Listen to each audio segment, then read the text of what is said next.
আসসালামু আলাইকুম। স্বাস্থ্য কথায় সবাইকে স্বাগত জানাচ্ছি। আমি ডাক্তার তাসলিমা কেয়া।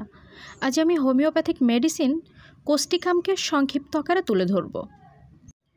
প্রথমত, কোস্টিকাম চিলি পেশেন্ট, অর্থাৎ এরা শীতকাতর এবং ক্যাসেস কোল্ড ভেরি ইজিলি, এদের খুব সহজে ঠান্ডা লাগে। কোস্টিকামের পেশেন্ট ঝড়, বৃষ্টি, ভেজা আবহাওয়ায় ভালো থাকে, তবে শুকনো আবহাওয়ায় এদের কষ্ট বেড়ে যায়। কোস্টিকাম রাইট সাইডেড মেডিসিন, অর্থাৎ ডান পাশ আক্রান্ত হয়।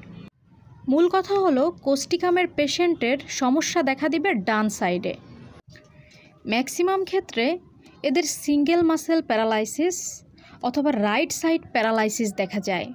মূলত নিউরোলজিক্যাল ডিসঅর্ডার থেকে এগুলোর উৎপত্তি।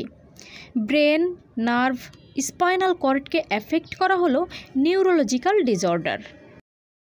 এদের স্কিন ডিজিজ চাপা পড়ে প্যারালাইসিস দেখা দেয়। আবার গেটিং ওয়েট, অর্থাৎ ভেজার পর অথবা বাতাসের ভেতর যানবাহনে চড়ে এদের মুখের প্যারালাইসিস দেখা দেয়। এদের মুখে, ঠোঁটে আঁচিল হওয়ার প্রবণতা থাকে, অর্থাৎ কোস্টিকামের যে পেশেন্ট হবে তার মুখে, ঠোঁটে আঁচিল হওয়ার প্রবণতা থাকবে। দীর্ঘস্থায়ী শোক, দুঃখ, পিতামাতা অথবা বন্ধুবান্ধব মারা যাওয়ার পর এদের সমস্যা হতে দেখা যায়।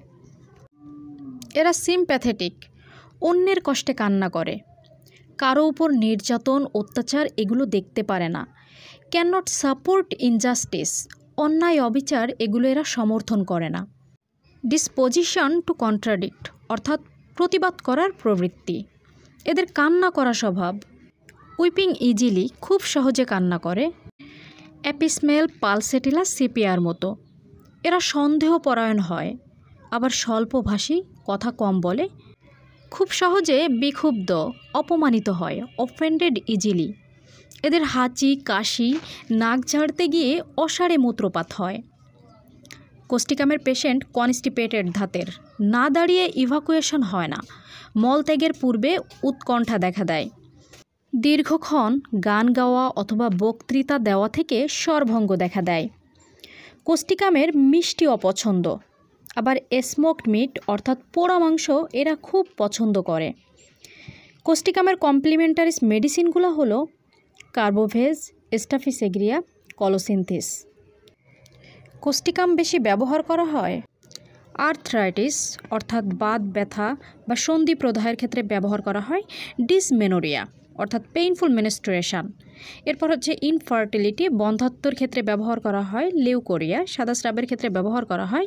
মেট্রোরেজিয়া, যেটা রজস্রাব, অর্থাৎ জরায়ু দিয়ে অনিয়মিত রক্তক্ষরণ। এছাড়া মিসক্যারেজ, অর্থাৎ গর্ভপাত এবং ভ্যাজাইনাইটিস, ভ্যাজাইনার প্রদাহে ব্যবহার করা হয়। ধন্যবাদ।